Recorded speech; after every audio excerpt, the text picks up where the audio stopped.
Bismillahirrahmanirrahim. Assalamualaikum warahmatullahi wabarakatuh. Alhamdulillahi rabbil alamin, al-malikil haqqil mubin.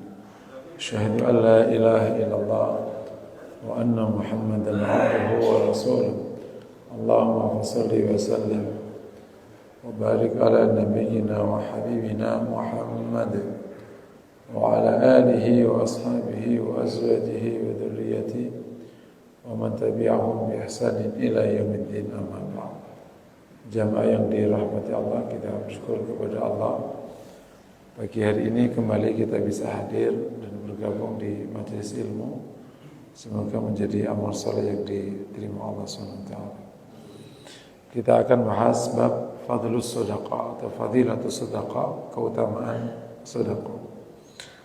An Abi Hurairah radhiyallahu ta'ala anna an-nabiy sallallahu alaihi wa alihi wasallam qala ma min yawmin yasbihu al-'abdu fihi illa ma kana yanzilan fa yaqulu ahaduhuma Allahumma a'ti munfiqan khalafa wa yaqulu al-akharu Allahumma a'ti mumsikan talafa. Rawahu al-Bukhari wa Muslim. Dari Abu Hurairah radhiyallahu ta'ala anhu bahwa Nabi sallallahu alaihi wasallam bersabda, tidak min yaumin, yang artinya tidak ada hari di mana hamba-hamba memasuki pagi hari kecuali ada dua malaikat yang turun dan salah satunya berdoa, Allahumma a'ti munfiqan khalafa, ya Allah berikan kepada orang yang infak itu pengganti. Wa yaqulul akharu Allahumma ati mumsikan talafa, dan yang lain berkata atau berdoa Allahumma ati mumsikan talafa, ya Allah berikan orang yang tidak infak kehancuran. Rawahul Bukhari wa Muslim. An Abi Hurairah radhiyallahu ta'ala anhu anna Rasulullah sallallahu alaihi wasallam qala Allah ta'ala anfik ya ibna Adam unfik alaih. Rawahul Bukhari wa Muslim. Dari Abu radhiyallahu ta'ala anhu bahwa Rasulullah SAW bersabda bahwa Allah berfirman, ini hadis qudsi, anfik ya bani Adam ya ibna Adam unfik alaih, infaklah hai bani Adam, maka saya kata Allah akan berinfak pada kalian. Terakhir, Nabi Sa'id Al-Khudri radhiyallahu anhu, ini hadis panjang. Qala kharaja Rasulullah sallallahu alaihi wasallam fi adha aw fitr ila al-musalla thumma insarafa wa'ada an-nas wa amrahum bis-sadaqati qala ayyuha an-nas tasaddaqu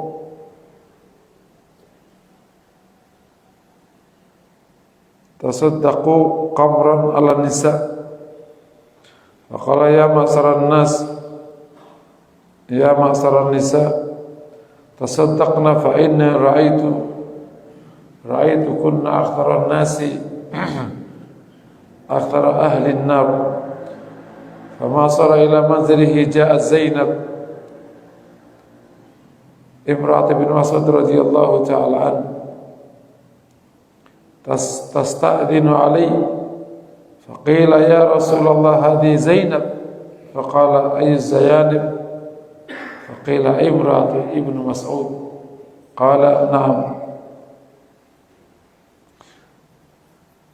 ائذنوا بها فأذن لها قالت يا نبي الله إنك أمرت اليوم بالصدقة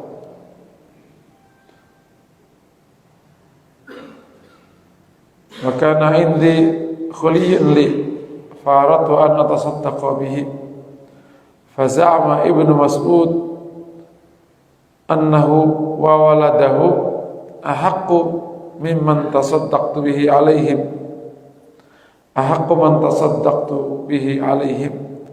فقال النبي صلى الله عليه وسلم صدق ابن مسعود زوجك وولدك ahaqqu man tasaddaqta bihi alaihim. Rawal Bukhari wa Muslim.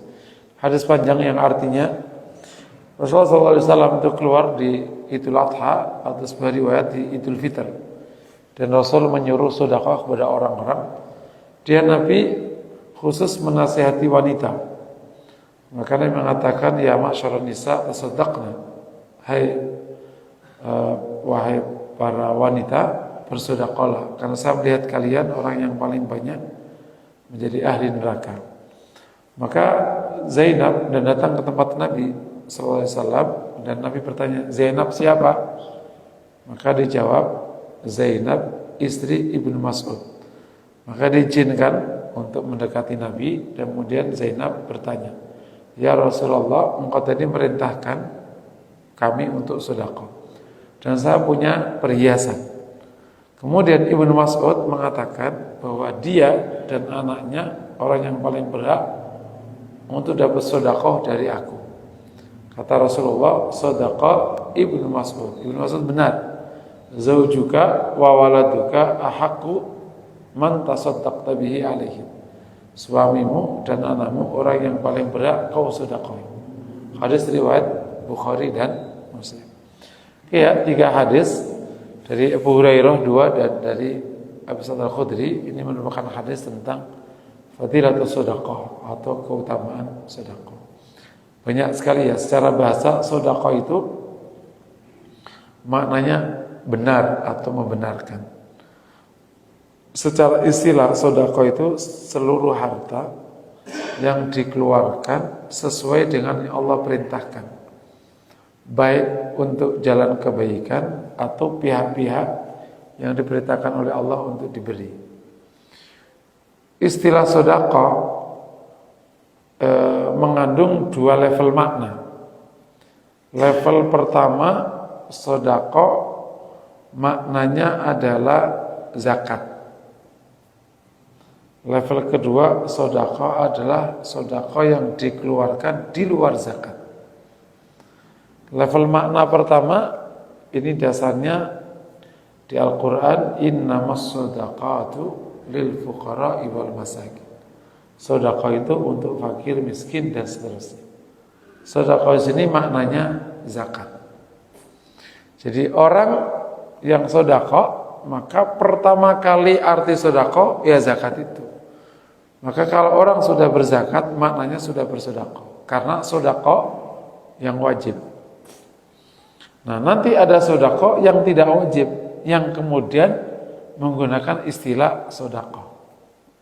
Kata misalnya tadi tasaddaq, atau tadi yang lain-lain istilah-istilah sedekah. Nah, secara umum cover yang paling luas dalam konteks sedekah itu namanya infak. Jadi sebelum ada perintah sedekah, itu perintah pertama kali namanya infak. Jadi kita perlu mengenali konsep-konsep sedekah dan sekitarnya ya. Konsep paling besar itu namanya infak. Dan sebelum turunnya perintah sedekah dan zakat, itu pertama kali turunnya adalah infak. Wa mimma razaqnahum yunfiqun. Dan dari apa yang kami berikan kepada mereka, mereka berinfak. Infak itu apa sih? Infak itu adalah mengeluarkan sebagian harta kepada pihak lain. Infak bisa diterjemahkan paling gampang namanya spending, pengeluaran. Itu namanya infak. Dia mengeluarkan dari apa yang kami kasih kepada mereka. Kepada siapa? Kepada siapa aja. Itu namanya infak. Ya, infak itu mengeluarkan harta kepada pihak lain. Itu namanya infak. Jadi sebelum turunnya wajib sedekah, zakat itu kan turunnya di Madinah. Maka orang Islam pokoknya mengeluarkan aja. Untuk apa aja. Hartanya dikasihkan ke orang yang nggak punya, hamba sahaya, dan keluarganya. Ya, infak. Infak itu mengeluarkan harta pada pihak lain. Infak ada 2. Pertama, infak wajib. Kedua, infak sunnah. Ya. Infak wajib itu ada 2, jangan salah paham ya. Meskipun nggak bawa buku harus tertib namanya. Infak ada dua, infak wajib, infak sunnah. Infak wajib ada dua. Yang pertama namanya nafkah. Nafkah di Indonesia kan menjadi nafkah, karena ngomongnya nggak pakai makhraj. Nafkah menjadi Indonesia namanya nafkah. Orang dulu masih menggunakan istilah nafkah. Ketika bahasa Indonesia mengemuka, maka orang sudah tidak menggunakan istilah nafkah, tapi nafkah. Ya, bapak-bapakmu masih ngomong kasih nafkah, gitu. Masih pakai bahasa Arabnya. Nafkah adalah pengeluaran seorang laki-laki kepada orang yang wajib diurus. Yang wajib diurus merupakan istri dan anak-anak. Atau pihak lain yang akhirnya menjadi bebannya. Seperti saudara perempuan yang sudah tidak ada suaminya, seperti anggota keluarga lain yang tidak ada penanggung jawabnya, maka dia masuk kategori nafkah. Paham ya? Nafkah ukurannya kecukupan, bukan jumlah.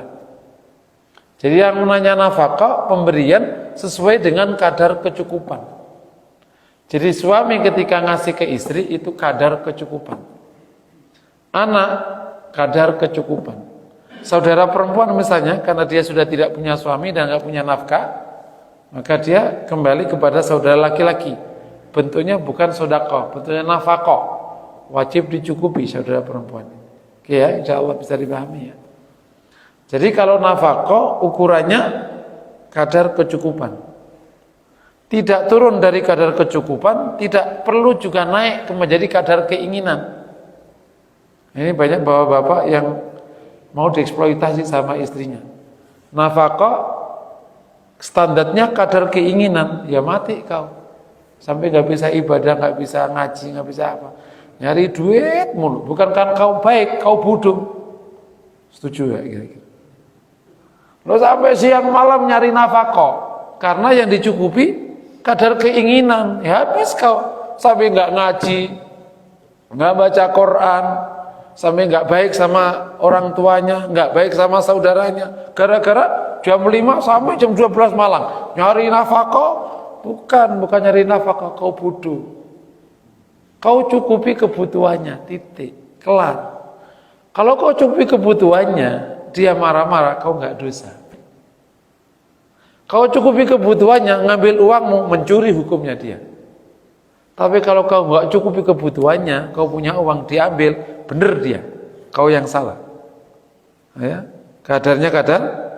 Cuman kabar buruknya, negara modern ini kadar kecukupan nggak jelas, standarnya berapa. Nah itu yang jadi perkara. Sampai hari ini antara BPS, Kementerian Sosial sama Basnas, kadarnya nggak sepakat. Kadar kecukupan orang hidup itu berapa? Nah Basnas mungkin kalau istri 1-2 anak itu antara 4 juta sampai 5 juta.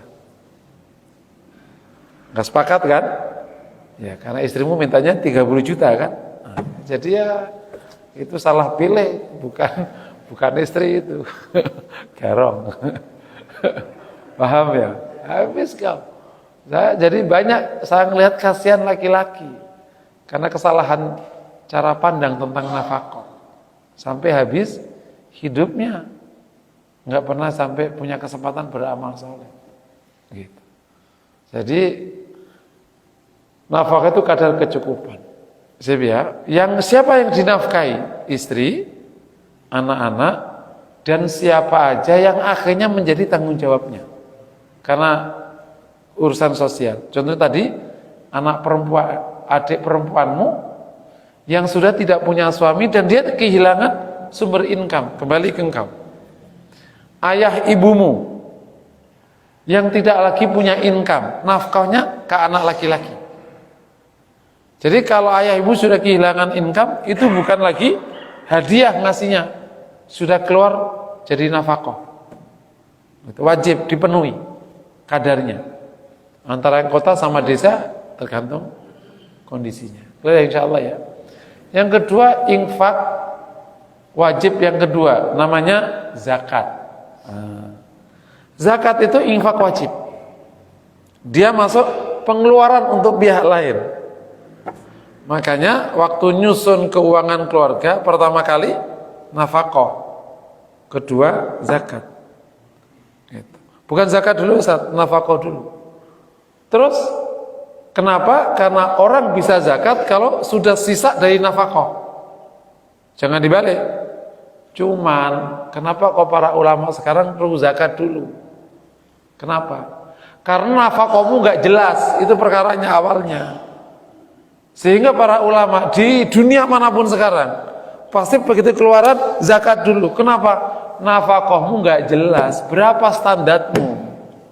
Sehingga kalau nafkah duluan zakat nggak kebagian. Itu perkaranya. Kalau asli urutannya nafkah dulu. Laki-laki itu wajib ngurus anaknya dulu sebelum ngurus orang miskin. Kau wajib urus anakmu dulu, istrimu dulu. Cukup. Maka disebut orang kaya karena dia punya harta melebihi nafkahnya, disebut kaya. Yang jadi masalah nafkahmu nggak jelas, jadi kamu dikaya juga nggak, miskin juga jadi nggak. Karena setiap bulan kamu nggak ada sisa di hartamu, karena nafkahmu nggak jelas. Disebut kaya itu apa sih? Orang yang bisa mencukupi di atas nafkah, itu kaya. Dan orang miskin itu gimana? Orang yang tidak mencukupi nafkah. Ada laki-laki, katakan nafkahnya itu 100 real, income-nya dia 70, miskin. Tapi kalau nggak punya sumber penghasilan, nggak kerja, fakir. Fakir itu orang nggak punya pekerjaan, akhirnya nggak bisa mencukupi kebutuhan keluarga, fakir. Ada orang punya pekerjaan, tapi nggak cukup, namanya miskin. Makanya ditambalnya pakai orang yang punya sisa. Logika paham ya? Ini ada uang sisa di keluarga ini ada uang kurang di keluarga ini, dikasih, nyuk, akhirnya penuh. Begitu dia penuh, dan dia kaya ukurnya.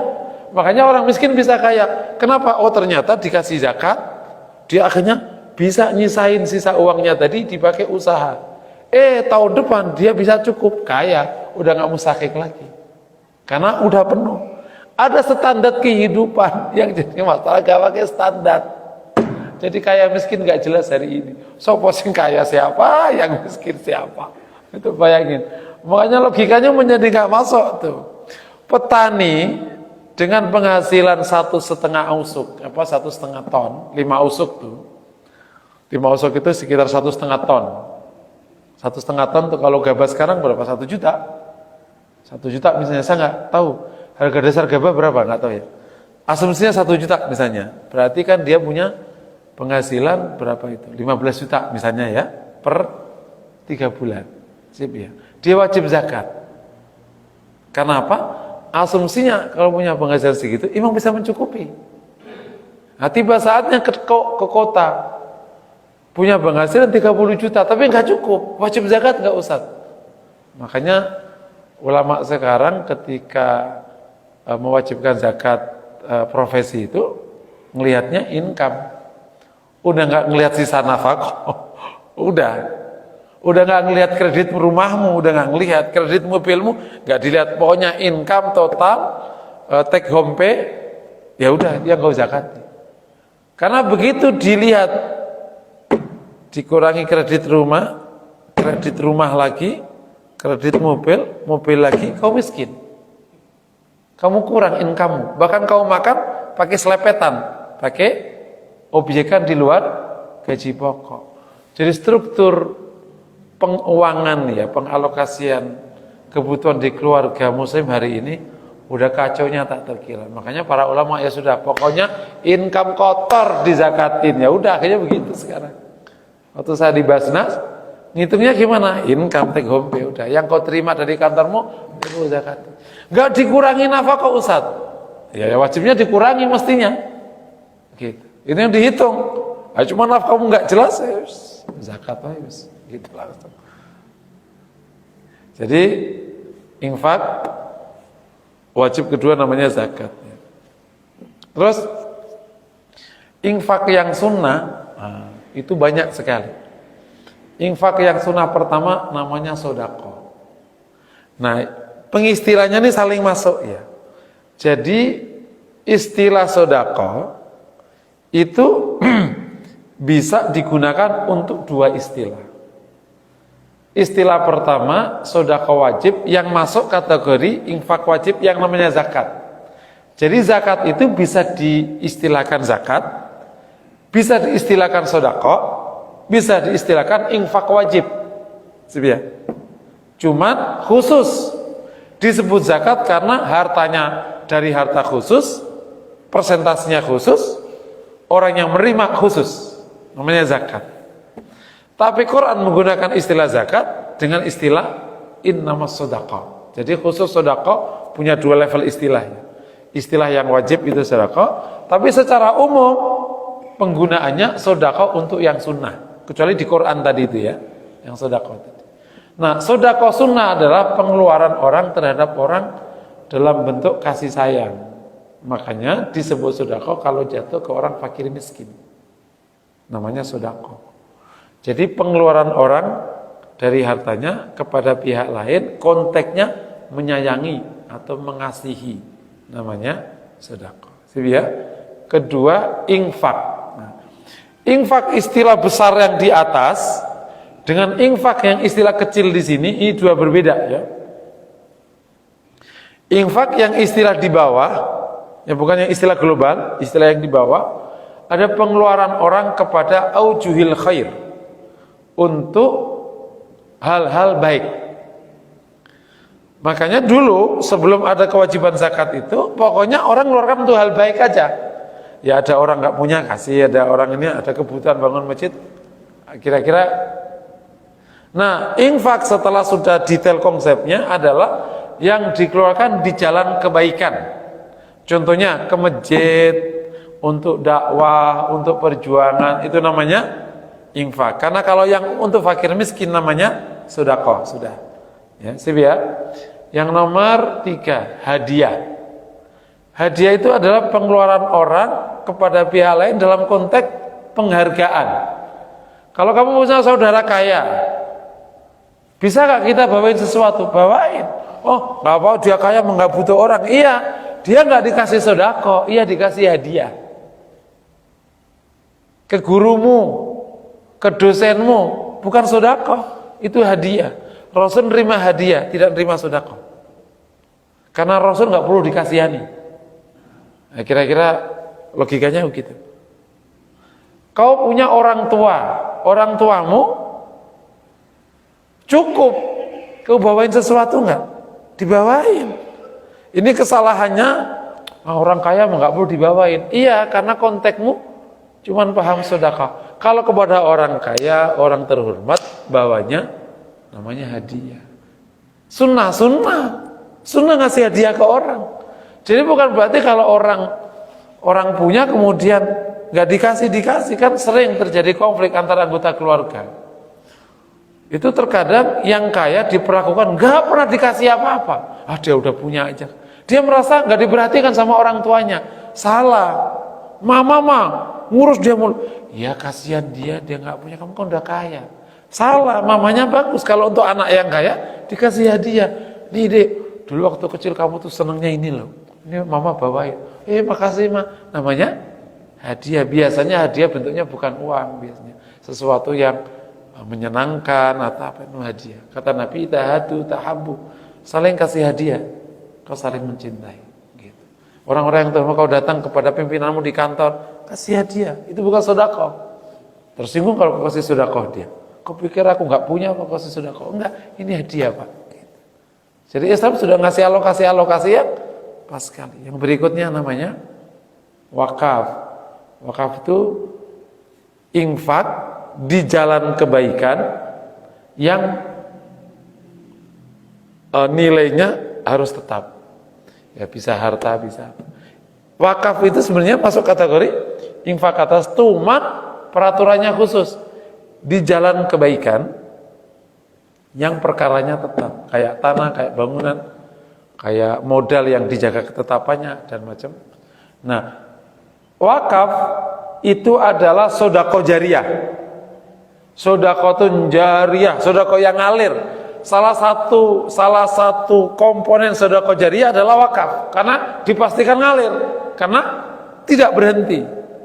Kan ada sedekah jariyah, tapi misalnya cuma 5 tahun, mungkin. Tapi kalau wakaf sampai akhir hayat. Kalau kejaga wakaf. Makanya kalau ingin dapat sedekah jariyah, pakai prosedur wakaf, itu yang paling aman. Aku sedekah modal, tapi ini wakaf ya, bukan sedekah biasa. Oh gitu, harus dijaga, iya. Modalnya wajib kau jaga. Nah, ini makanya pengelola wakaf tunai harus hati-hati, karena wajib menjaga modal ini nggak boleh kurang sedikit pun. Kalau tidak mampu ngawur, dosa dia ngelola. Tapi udah benar, kok keliru, ya sudah, namanya udah benar. Udah dijaga, ternyata ada inflasi 50%, kan hilang nilainya. Ya enggak, dosa dia. Bisnis udah investasinya udah ditata, rugi, ya sudah, enggak salah. Tapi kalau kasih, ngajar, keliru pengelola wakafnya. Maka ngelola wakaf tunai enggak gampang. Jadi, ayo wakaf tunai, kau gampang aja ngelola wakaf tunai. Yang paling gampang ngelola wakaf tanah, itu enggak dosa itu. Mau diapa-apa, ya udah tanahnya masih di situ, enggak berkurang. Ya. Berikutnya namanya wasiat. Wasiat itu pemberian orang kepada orang tertentu, bisa anak, bisa di luar anak, yang nanti eksekusi pemberiannya menunggu orang ini meninggal. Jadi nanti kalau meninggal kasihkan ke dia, namanya wasiat. Wasiat ada 2, wasiat yang harta yang kita bahas, wasiat non harta. Jadi kadang kok wasiat, bukankah wasiat itu pesan? Wasiat itu ada 2, wasiat harta yang kita bahas sekarang, kedua wasiat non harta. Kalau wasiat non harta itu pesannya orang tua, Dek, nanti kalau bapak nggak ada kamu yang akur ya, itu wasiat non harta. Nah, itu wajib dijalankan. Itu namanya memenuhi wasiat orang tua. Nah, kalau wasiat harta wajib dijalankan juga. Nanti kalau bapak nggak ada, nanti harta ini untuk si fulan ya, siap. Nah, wasiat ini wajib dipenuhi oleh ahli waris kalau sepertiga. Di atas sepertiga tergantung ahli waris. Kalau ahli waris setuju dijalankan, kalau enggak ya udah nggak boleh. Jadi yang tanpa persetujuan itu sepertiga. Yang harus pakai persetujuan di atas sepertiga. Itu semua namanya infak. Sebab ada satu pengeluaran harta dari orang ke orang lain, tapi tidak masuk kategori infak. Apakah dapat pahala? Wallahu a'lam bishawab. Namanya waris. Waris itu terpaksa harta itu dibagi. Bukan karena orang ini ingin bagi, karena dia sudah tidak mungkin mengakses harta itu. Makanya Rasul ngasih contoh harta tidak sampai ke waris. Hanya sampai ke wasiat atau sedekah. Karena kalau secara logika hukum, pewarisnya nggak dapat pahala. Kenapa? Kan bukan dia yang ngasih. Terpaksa hartamu dibagi, bukan kau yang ngasih. Jadi kau nggak ada niat berbagi waris itu. Terpaksa hartamu dibagi. Jadi kau tidak mengeluarkan harta sebenarnya. Tapi hartamu akhirnya dirayah sama anggota keluarga. Dirayah atau direbut. Terus diatur sama agama. Nih dapat sekian. Kamu ya kosong aja. Makanya Rasul memberikan contoh hartanya tidak sampai ke waris. Berhenti sebelumnya. Karena kalau pengeluaran harta pakai waris, sebenarnya tidak ada niat baik dari pemiliknya. Nah, kecuali dari awal akhirnya dipindahkan menjadi wasiat. Nah, dikumpulkan anggota keluarganya, aku wasiati ya, kamu tak kasih ini, kamu tak kasih ini, kamu tak kasih ini. Setuju nggak? Setuju, tanda tangan semua, udah dijalankan. Nanti pas meninggal udah nggak ada warisnya, udah tak wasiat semua, atau dinaikkan kelasnya. Sebagian aku wakafin ya, diundang, aku wakafin, tanda tangan semua, supaya nggak ada konflik setelahnya. Jadi kamu nikmati hasilnya. Tapi kalau kamu infak enggak, sedekah enggak, semua jadi waris, itu namanya orang yang paling bodoh sedunia. Saya nyebut itu bodoh yang ke-73. Karena bodoh itu ada 100, itu yang ke-73 itu. Lah kok bisa? Gini ceritanya. Kau yang lelah mengumpulkan, betul kan? Yang kedua, kau nanti yang akan ditanya. Sip. Yang ketiga, sip. Yang ketiga, kau tidak menikmati. Itu bodoh nggak? Kau lelah, mestinya kau yang menikmati. Caranya dibawa pulang ke akhirat. Lah anak dia harus diurus.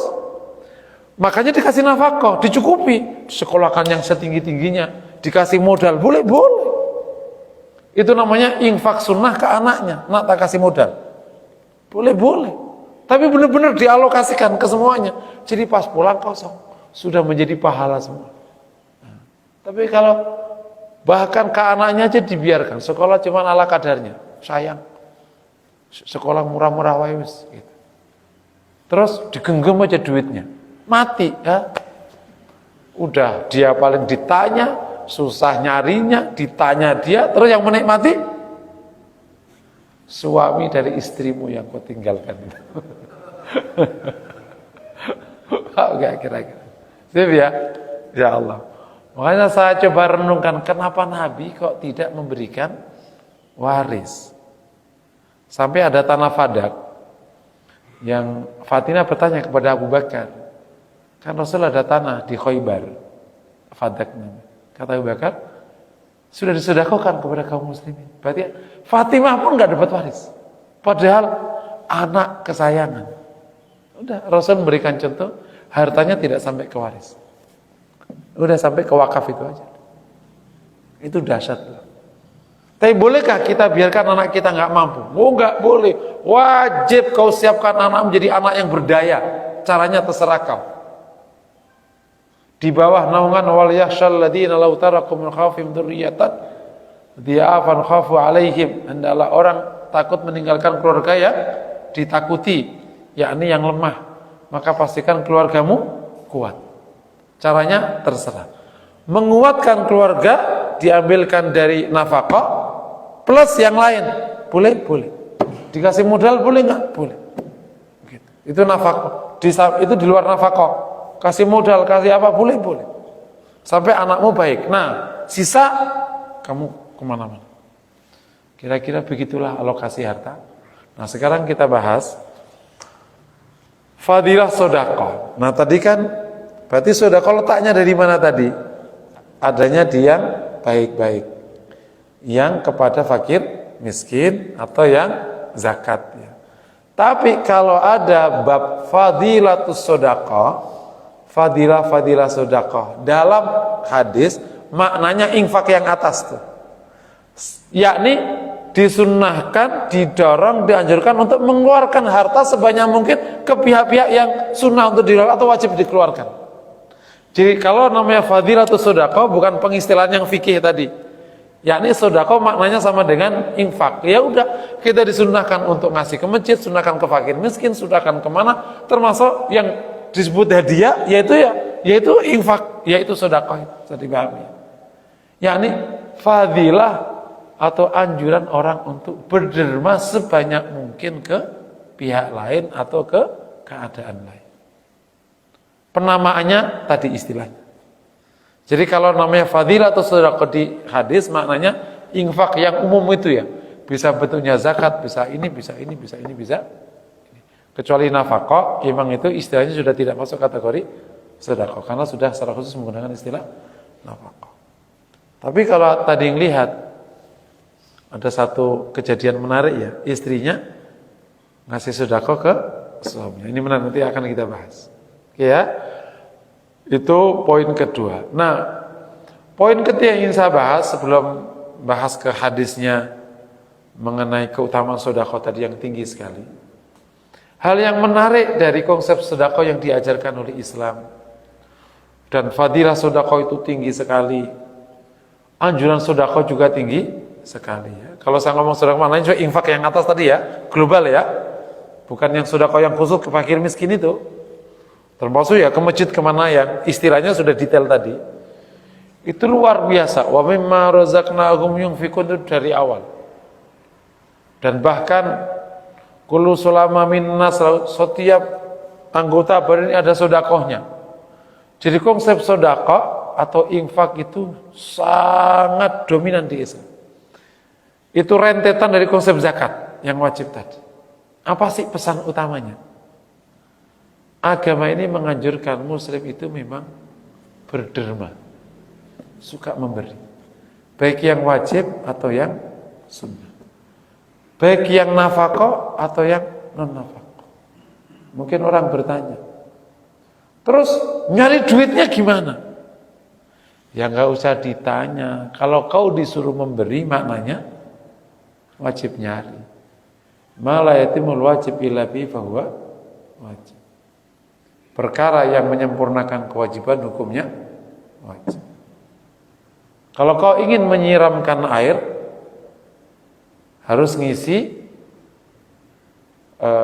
embernya dengan air. Kalau kau ingin nyiram air, bawa ember, gak bisi air, namanya orang bodoh. Neng, siramin air, pakai apa? Pakai ember. Bawa ember kosong, tak siram. Bodoh gak? Disuruh nyiram air berarti ya ngisi ember dengan air. Nanti embernya dibawa ke taman, disiramkan. Begitu diperintah sedekah, maknanya ya dicari. Itu nggak usah disuruh. Dan kabar baiknya, Allah kasih syahwat orang nyari. Makanya kalau ditanya, kenapa sih di agama itu kok dorongan mencari rezeki kok nggak sebanyak dorongan sedekah dan nafkah? Pertanyaannya, itu nggak usah diperintah, udah nyari. Ibarat ini bocah suka main, itu bapaknya nggak usah, nih main dong nak, jangan nggak usah belajar mulu, nggak usah ngomong kayak gitu, ini jago main. Nggak disuruh main aja udah main, apalagi disuruh main, dia semakin main terus. Jadi khusus manusia ini nggak usah disuruh, ayo nyari duit, nggak perlu. Makanya ada beberapa motivator itu ngomong, kita wajib nyari, kita ini perintah agama. Nggak perlu Pak, nggak usah kamu suruh, nyari itu orang. Itu yinalin nasi hubbu syahawati minan nisa'i wal banina wal qanatir muqantarati minadh dhabil fiddati wal khairil musawwamati wal an'am wal harth dzalika mata'ul hayati. Dihiaskan kepada manusia suka keinginan akan wanita, anak-anak, harta. Begitu suka wanita langsung nyari duit itu laki-laki. Itu otomatis. Kenapa mas-mas kalau sudah pulang kuliah itu langsung kerja? Apa jawaban pertama? Kenapa lo kerja? Kalau anak orang kaya, kenapa coba? Tapi kalau gua kawin memang ngapain? Jadi begitu suka wanita, nyari duit itu laki-laki langsung nyari duit. Karena wanita sukanya duit masalahnya. Betul gak sih Bu?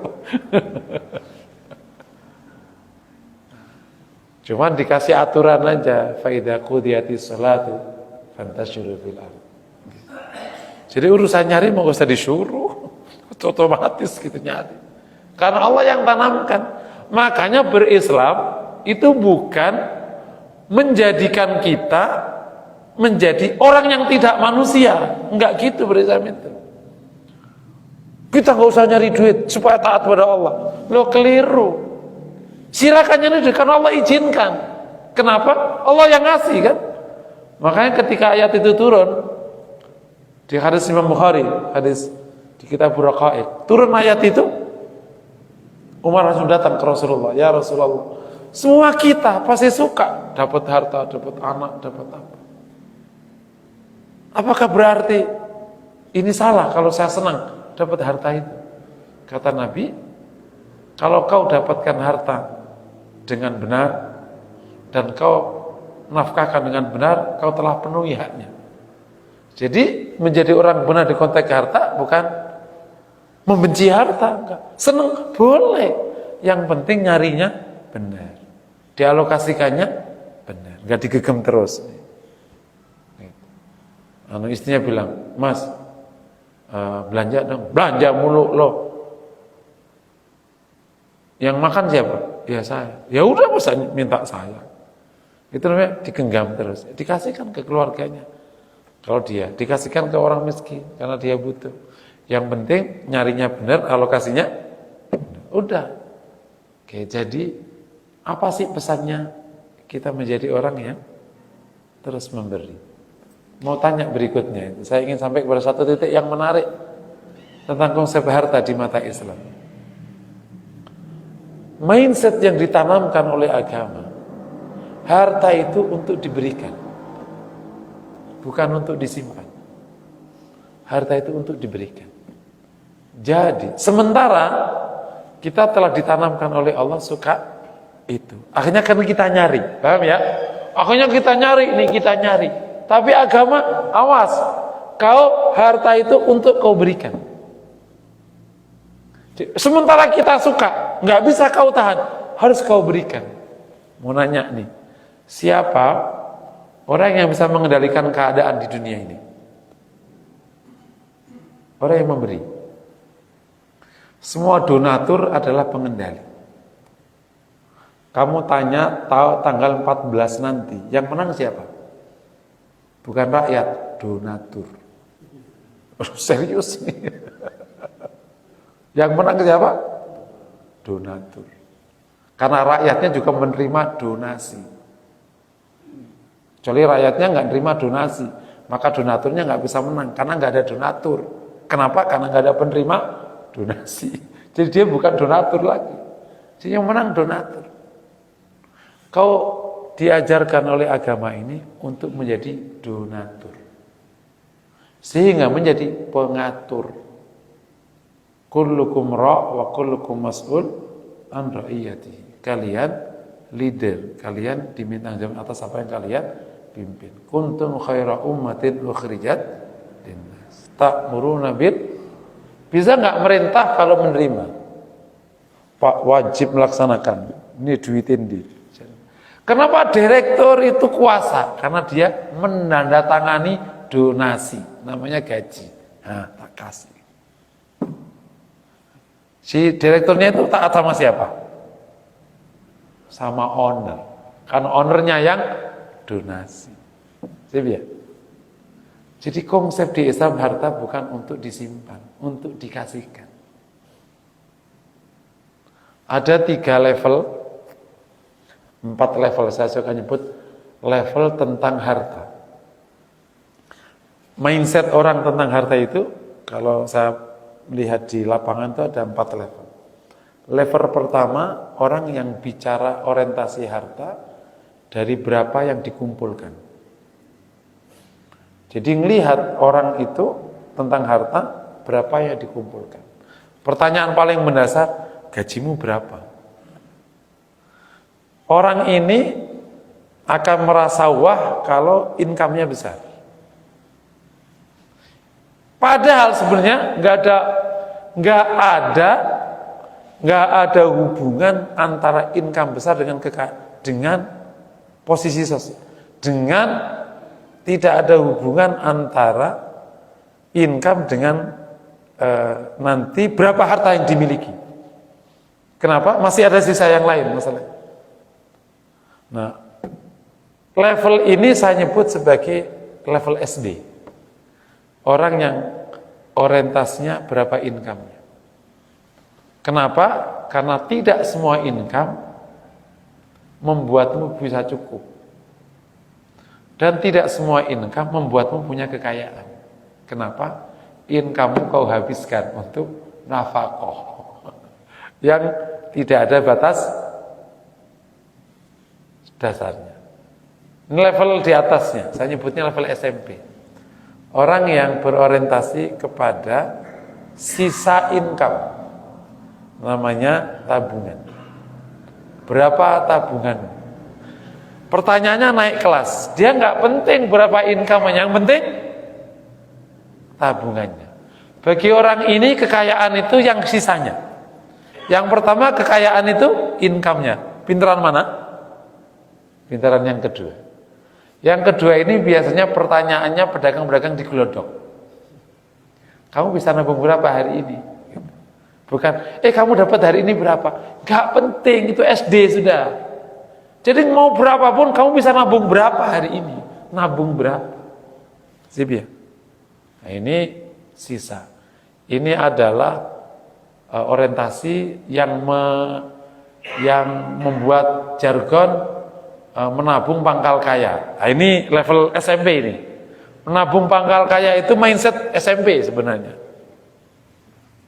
Kalau menabung pangkal kaya ya anak-anak SD paling kaya, karena paling nabung. Kayak yang ketiga adalah orientasi harta bukan tentang berapa income-nya, berapa yang ditabung, berapa yang bisa diinvestasikan dari hartanya. Karena kekayaan itu bukan tentang income-mu berapa. Income berapa bisa tidak jadi kekayaan. Jadinya adalah kotoran di kamar mandi karena jajan mulu kerjanya. Income berapa bisa tidak jadi kekayaan karena kerjamu beli baju setiap hari. Jadinya tumpukan baju di rumah, nggak ada harganya lagi. Dia kekayaan itu yang jadi saldo di bank. Tapi ternyata ini enggak. Kenapa? Naik kelas. Dia berapa yang bisa kau investasikan? Begitu kau investasikan, naik kekayaanmu menjadi 20% per tahun, 30% per tahun, tergantung naik income-mu. Kamu investasikan ke tanah, kau investasikan ke rumah, misalnya ke bisnis, naik. Kalau tabungan cuma naik 10% per tahun, betul ya? Bahkan tidak ada 5% per tahun deposito, udah haram lagi, 5% lagi. Astagfirullahaladzim. Oke, selanjutnya ini diinvestasikan 20% per tahun, 30% per tahun, dan macam-macam. Dan ada yang paling tinggi lagi. Kalau investasi di dunia itu cuma dapat gain 20% per tahun, 10% per tahun. Sepanjang hayat, berarti baru dapat berapa? Kalau kali 10 tahun, 300% per tahun, 600% per hidup, berarti kan 600% per hidup, karena diinvestasikan 20 tahun, orang Islam naik, diinvestasikan di akhirat. Dapat gainnya 7.000%, tak terbatas, dan seterusnya. Siapa yang paling canggih ngelola harta? Halo? Siapa yang canggih ngelola harta? Makanya kalau kita masih nanya berapa income, ya itu SD. Berapa tabunganmu? SMP. Berapa investasimu? SM. Perguruan tinggi, berapa sedekah? Nah. Karena kau dapat gain lebih tinggi dari apapun. Kalau kau bicara income, itu orang yang paling bodoh dalam finansial. Dalam konteks ini ya, kaum muslimin harus banyak belajar betul kecerdasan finansial. Kalau bicara income, paling bodoh tentang finansial. Karena income tidak selamanya sama dengan kekayaan. Kenapa? Habis di jalan. Gitu. Income-mu gede, kebutuhanmu gede. Nutup satpam berapa? Nutup sekretarismu berapa? Habis duitmu itu. Wah, jangan bilang sama ibu ya. 5 juta per bulan. Ya itu sudah habis duitmu itu. Nutup mulut kanan kiri aja itu sudah berapa juta itu sudah. Karena kebutuhanmu gede sekali itu untuk perkara-perkara begitu. Dan Islam dorong kau investasi di akhirat. Gainnya gede banget. Jadi semangatlah mencari harta untuk investasi di akhirat. Sehingga agamamu akan dominan. Engkau mimpin alam semesta.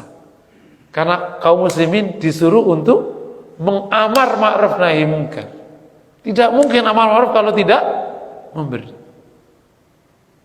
Maka pandai-pandailah mencari income. Pandai-pandailah ngelola agar kau bisa sedekah sebanyak-banyak. Dasar sekali. Cuman memahami sedekah dengan mindset yang kayak gini jarang disampaikan. Adanya pokoknya sedekah. Jadi kita ini semangat meskipun sudah ayo bangun usaha, nggak apa-apa. Tapi usaha bukan untuk aku kumpulkan. Usaha aku untuk aku donasikan. Itulah leader. Ayah ditanya, Pak, pagi-pagi udah ke kantor. Iya iyalah dek, kamu kan biaya sekolahmu, kamu nanti kalau nikah gimana, habis siapin dari sekarang. Ayah ini tidak lagi berorientasi untuk dirinya, dia orientasi untuk anaknya. Apa bedanya follower sama leader? Bedanya di orientasi. Leader berorientasi kepada orang lain, ingin mengembangkan orang lain, ingin membesarkan orang lain, ingin memberi orang lain. Dia leader. Follower orientasi pada diri sendiri, ingin hidupnya besar, ini besar. Makanya oleh pimpinan mau bangsa, mau negara, perusahaan, kok orientasinya diri, dia follower mentalnya sebenarnya, bukan leader. Leader membesarkan negara. Di leadership itu ada satu, kalau Bapak berkesempatan baca buku leadership, perusahaan akan besar kalau dipimpin oleh orang yang lebih besar daripada perusahaan. Kalau dipimpin oleh yang kerdil dari perusahaan, maka perusahaan nggak akan besar. Kalau ada pimpinan ngomong kayak gini, aku kayaknya nggak dapat gaji besar dari perusahaan deh, pindah aja. Ya iya, follower itu salah, milih Dirut. Dirut itu nggak pernah ngomong aku gaji berapa. Aku ingin perusahaan ini akan besar 2 kali lipat dari sekarang. Aku ingin aku tinggal di perusahaan ini selama aku kerja di sini sudah 5 kali lipat dari sekarang. Tugasku itu hanya itu. Jangan pikirkan gajiku. Kalau ngomong kayak gitu, kau bener milih Dirut. Tapi kalau ngomong aku gaji berapa? Ya ini mah follower, cuman posisinya Dirut. Ini kepala negara, tapi follower. Gitu. Karena mentalnya follower, bukan lead. Lead itu mengembangkan bangsa ini. Bangsa ini besar, berapapun taruhannya. Aku nggak perlu dapat. Yang kayak gini udah nggak ada, makhluk langka. Tapi dulu pendiri bangsa kita itu kayak gitu orientasinya. Agus Salim miskin. Pak Nasir rumahnya mungkin 1/10 dari rumah bapak kali ya. Siapa tahun 91 datang ke rumah beliau. Aku nangis tuh. Karena nama besarnya aku denger kan di kampung. Begitu aku datang, ya Allah, rumah Perdana Menteri yang pernah punya mosi integral mempersatukan Indonesia jadi NKRI, punya rumah. Dan macam-macam, termasuk Pak Karno kan gak punya apa-apa Pak Karno. Jadi mereka memang leader. Leader itu orientasinya orang lain, membesarkan orang lain. Bahkan dirinya nggak penting disebut. Bangsa itu pasti besar. Nah, itu yang disebut. Kalau Muhammadiyah, jangan pernah hidup dari Muhammadiyah. Hidupkanlah. Itu memang leader kayak gitu. Jadi kami ulangi lagi. Karena kita itu ra'in, kemudian membawa dakwah Nabi, ini memang karakternya harus donasi, donatur. Karena kita harus mendonasikan, maka 2 hal wajib kita miliki. Yang pertama, punya kecerdasan pencarian harta. Memang menarik, Rasul itu memang berdoa, ahyina miskinan wa amitna miskinan. Hidupkan kami dalam keadaan miskin, matikan kami dalam keadaan miskin. Loh, kita miskin? Iya. Karena Nabi nyari langsung dikeluarkan. Nabi nyari dikeluarkan. Gitu. Bukan nyari dikumpulin. Gitu. Oke ya. Ini yang perlu kita ajarkan. Kecerdasan finansial untuk kaum muslimin setelah kemunduran perlu banyak belajar. Memang harus banyak belajar. Jadi kita nggak perlu malu kepada orang yang sudah bagus-bagus itu. Tanya, harus diakui yang bagus-bagus itu emang pintar. Kita tanya. Jadi kaum muslimin itu punya masalah 2 kecerdasan. Kecerdasan finansial sama kecerdasan politik. Yang politik lebih bodoh lagi. Gitu. Kalau finansial setengah bodoh lah. Gitu. Tapi harus banyak belajar dari mereka-mereka. Serius. Saya punya teman Cina, Muslim. Seangkatan dulu sama saya. Namanya Abdul Aziz. Dari Guangzhou, yang tempat Muslim itu. Saya juga punya teman sekelas orang Jepang. Kan Madinah ngambil dari itu banyak. Namanya juga pinter ya. Ini Abdul Aziz nih. Kan dia datang sekolah. Tapi dasar emang dia emang dagang. Dia itu tahu di Madinah itu tahu hanya butuh 14 hari untuk menentukan barang apa yang dibutuhkan pasar di Madinah yang ada di negaranya, yang aku bisa datangkan. Seketika dia bisa putuskan. Emang pinter dia. Namanya emang pinter, nyari duit itu pinter nih bocah-bocah ini.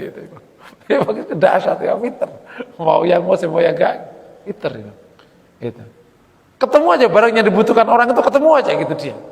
Kalau nggak bisa kan, belum aja gitu. Suatu ketika saya ketemu salah satu pengusaha besar sekarang dulu UNA HMI, Pak Latif ya. Pak Latif itu kan aktivis HMI ya. Pak itu dulu ikut demo nggak Pak? Ikut lah Ustaz. Tapi ketika orang demo, pikiran saya itu bukan demo Ustaz. Apa yang dibutuhkan mahasiswa waktu demo? Aku cari air Ustaz. aku bawa air, tak jualin, aku untung. Habis itu karena mereka demo, pasti mereka jarang belajar dan nyatet. Apa keuntungan mereka? Aku nyari orang mahasiswa yang tulisannya bagus, aku copy Ustaz, aku jual. Oh, pedagang betul. Itu sejak demo aja bisa dapat duit. Jadi orang kalau pintar nyari duit, orang demo bisa diduitin. Orangnya bisa diduitin.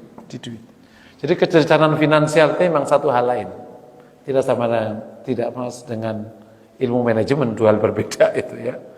Yang kedua adalah ngelola harta. Kata Nabi, la faqra man iktasada, tidak akan fakir bagi yang sedang. Nah, kalau kita secara finansial nggak bagus, ngelola harta nggak bagus, ya nggak bakal ada sisanya. Begitu nggak ada sisanya, nggak bakal sedekah. Udah kayak gitu ditambah orientasinya keliru, imannya nggak kuat, ya sudah super pelit sudah. Udah nyarinya susah, ya nggak mungkin lah dikeluarkannya gampang. Gitu. Nyari susah pasti ngeluarkannya susah. Kalau nyari gampang, ngeluarkannya gampang. Nah, kalau dia nyari gampang, ngaturnya nggak gampang, nggak sedekah juga. Nyari gampang, habis semua, ya udah nggak ada sedekah. Gaji masa gede-gede, wakaf semeter aja nggak punya. Gitu. 2 juta sedekah di masjid aja nggak ngasih wakaf ke masjid sama sekali, karena habis dipakai tadi itu. Apa tadi? Batas kebutuhan yang tidak pernah ada batasnya. Karena keinginan tiba-tiba menjadi kebutuhan. Habis sudah dipakai beginian ini mulu. Jadi harus kecerdasan mencari dan kecerdasan mengelola. Itulah kecerdasan finansial. Dan itu Nabi secara hadis fi'li, contoh, Nabi memberikan contoh betapa ashab al-asyru basyara bil jannah itu orang yang punya kecerdasan finansial yang sangat bagus. Artinya apa? Pesannya jelas. Islam sama harta bukanlah kayak Tommy and Jerry. Bukan kucing sama tikus. Dia adalah sebuah kondisi yang sejalan. Sebuah pandangan seakan-akan kesolehan itu identik dengan kemiskinan. Dan kekayaan identik dengan kefasikan. Itu adalah identifikasi datang dari orang yang gagal di keuangan. Secara mindset, secara konsep tidak boleh. Gitu. Harta seiring dengan kesolehan. Kata Abu Bakar radhiyallahu taala anhu, ni'mal malus salih lil abdis salih. Sebaik harta yang baik halal jatuh ke orang yang baik. Jadi kalau ada orang baik, bagusnya dapat harta halal. Kalau ada harta halal, bagusnya jatuh ke orang saleh. Jangan sampai ada orang saleh nggak dapat harta, kasihan. Jadi nggak bisa sedekah. Atau ada harta halal jatuhnya ke orang fasik, sayang hartanya. Ini harta bagus, nanti dipakai untuk yang nggak bagus. Ni'mal malus salih lil abdis salih. Dan sejarah menunjukkan itu semua. Bahwa nanti faktanya kemudian Allah Subhanahu wa taala tidak berikan kita harta, naudzubillah min dzalik, sehingga tidak bisa sedekah, maka Nabi kasih solusi, kullu sulama minan nas sedekah. Setiap jari-jari ini, sendi-sendi ini ada sedekahnya. Itu adalah batas terakhir. Ya Rasulullah, dzaba alud-duthuri bil ujur.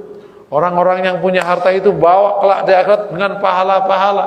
Shamu kama sumna, sallu kama sallaina, walakin tasaddaqu fi fuduli amwalihim, kata sedekah. Mereka salat kayak seperti kami salat. Mereka semua kami kuat, tapi mereka bisa sedekah dengan kelebihan hartanya. Kata Rasulullah, bukankah Allah telah berikan padamu sedekah? Inna likulli tasbihatin sedekah. Jadi ini sedekahnya orang yang tidak punya. Boleh? Boleh. Tapi bukan berarti dari awal konsepnya aku mau sedekah pakai senyum aja. Enggak, sedekah pakai harta. Karena kalau senyum saja enggak jadi masjid. Aku senyum aja. Jadi masjid enggak? Aku sedekah pakai sendi-sendi aja. Jadi masjid enggak? Aku store sendi ke masjid, store sendi ke masjid. Jadi masjid enggak? Ya jadi masjid sendi jadinya. Jadi harus ada harta. Konsep sedekah non harta datang kalau tidak punya harta. Kalau punya harta, sedekahnya pakai. Nah, kalau kemudian punya harta, mau lagi sedekah lain, silakan sedekah pakai harta dan sedekah non harta pakai sini. Udara duitnya ngalir, tenaganya, masya Allah, luar biasa. Zikirnya ngalir, semuanya. Ya. Nah, supaya mendorong orang sedekah ini, lahirlah fadilatus sedekah, keutamaan sedekah. Didorong supaya orang berdonasi. Karena konsepnya begini, konsep Islam itu begini. Menempatkan muslim itu begini caranya. Pada saat yang sama, kaum manusia itu emang mencintai hartanya. Gitu. Orang itu mencintai hartanya, makanya ditahan. Gitu. Banyak sekali ayat menceritakan itu kan. Supaya hancur ini kecintaan pada harta, maka didorong dengan fadilah-fadilah yang insya Allah lebih baik daripada kecintaannya. Salah satu fadilahnya tadi di sini, setiap pagi akan ada 2 malaikat yang turun, mengatakan, yang satu mengatakan atau berdoa, Allahumma anfiq munfiqan khalafa, a'ti munfiqan khalafa. Ya Allah, yang berinfak kasih pengganti, dan insya Allah ganti dari Allah lebih banyak. Diganti kapan? Ya bisa di dunia, bisa di akhirat. Gitu, tidak harus di dunia. Aku sudah sedekah Ustaz, pokoknya nggak maju-maju ini apa namanya bisnisku. Oh, mata duitan. Ya diganti, ya bisa diganti di sini, bisa diganti. Tapi insya Allah jalan sedekah itu jalan barokah untuk harta. Insya Allah kalau kita rajin, termasuk diharapkan di dunia, boleh diharapkan di dunia. Dan yang satu berdoa, Allahumma a'ti mumsikan talafa, yang pelit hancur. Para ulama suka memberikan contoh, kalau kamu ingin sumurmu bagus, ditimba aja terus. Semakin ngalir. Serius, ditimba aja terus. Sedekah tidak mengurangi harta, ngalir aja terus. Secara logika, kalau kau memberi, kau akan dapat support. Memberi support. Disitulah kesempatan dan peluang itu muncul. Lu banyaklah logika masalah sedekah itu akan ada pengganti. Yang kedua fadilahnya tadi menarik. Allah yang akan berinfak padamu. Enak tak? Kita infak, Allah infak. Malah enak dikasih Allah terus. Hal yang paling menakutkan itu kalau Allah tidak mau ngurus kita. Allah nggak mau memberi kepada kita. Tapi di sini di hadis qudsi, anfik ya bna Adam, unfik alaik. Infaklah ya bna Adam, saya kata Allah akan infak padamu. Wah, dahsyat sekali. Dikasih Allah langsung. Masya Allah. Dan kisah-kisah nyata pengalaman spiritual banyak sekali ya. Yang kayak gini-gini banyak sekali. Banyak sekali. Langsung Allah kasih infak padanya. Dan fadilahnya banyak sekali, ada sekitar 16 fadilah. Bapak Ibu semua bisa baca di salah satu buku yang terkenal. Masalah fadilah sedekah ya At-Targhib wa Tarhib. Imam Al-Mundhiri di judul bab fadilatus sedekah. Banyak pertolongan dari Allah, dijauhkan dari bala, insyaallah. Dijauhkan dari fitnah. Dilancarkan urusannya, dapat pertolongan dari Allah. Pokoknya rajin aja sedekah. Masya Allah, insya Allah.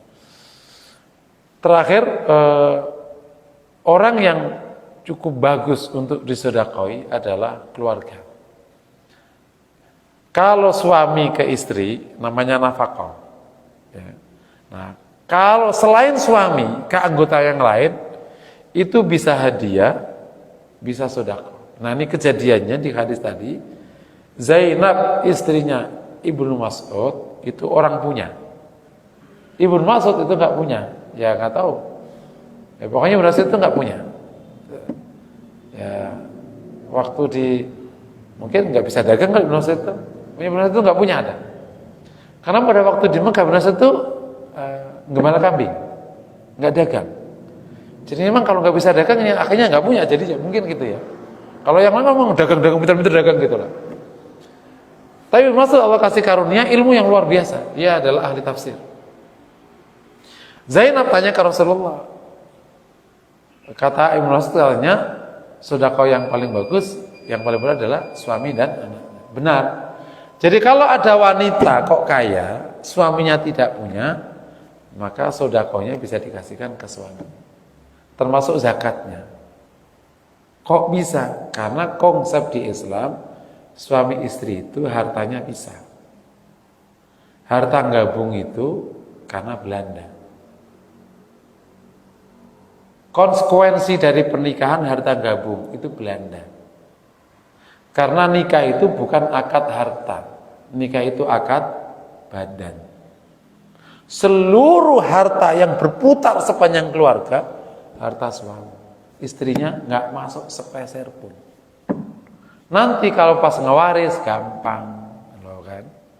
Begitu konsep harta nyampur, repotnya tak terkira. Ini kejadiannya.